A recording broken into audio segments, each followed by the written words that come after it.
It's one thing for people to have differences of opinion. When people lay facts out on the table and we don't deal with the facts as if they don't exist, we are living in a very dangerous world. And we are living in a very dangerous world. How in the world the United States continues to support the UN is shocking. How in the world can they be supporting an institution which is so vehemently supportive of terrorism? Here's a blatant example that Danny Danon, the Israeli ambassador to the UN, demonstrates before the UN's eyes.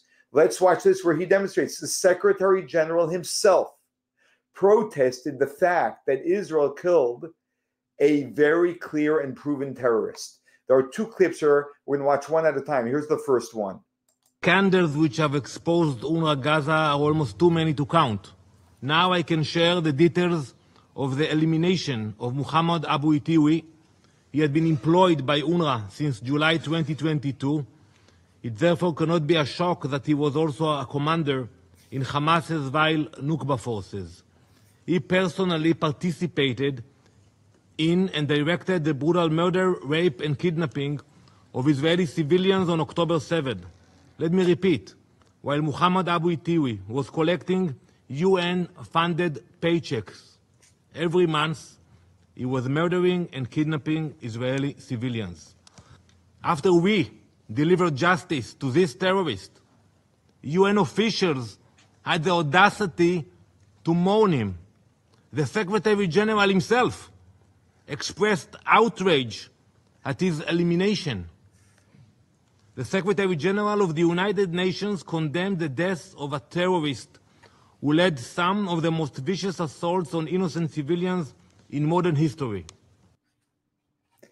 Now, you may be asking, well, who is this terrorist? Is it proven? Is this just a claim that Israel is making? So Danny Danon raises a picture to actually show us. Let's watch this right now. Look at this picture.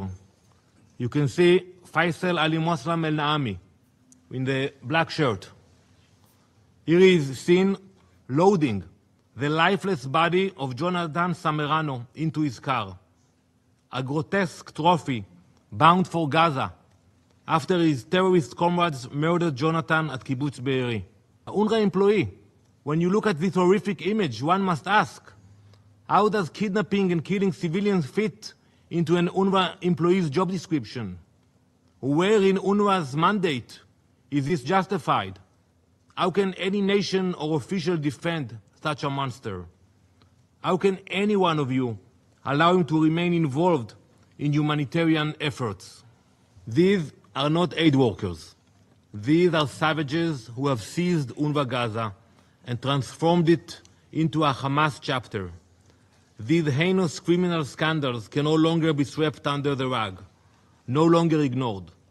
This Council, the international community, and the entire UN must accept the reality that UNRWA Gaza is beyond redemption, beyond saving, beyond reform.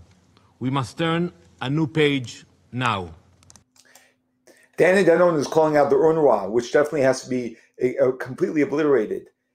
The UN is really the problem. The UN is deeply corrupt and probably too corrupt to actually fix. It's got to be rebuilt from the ground or just gotten rid of. The Secretary General protests the killing of a man who we have evidence, clear pictures in broad daylight of the horrific participation he played in October 7th. And this is a man who is under his watch, getting a paycheck from his organization. This is beyond shocking and beyond acceptable.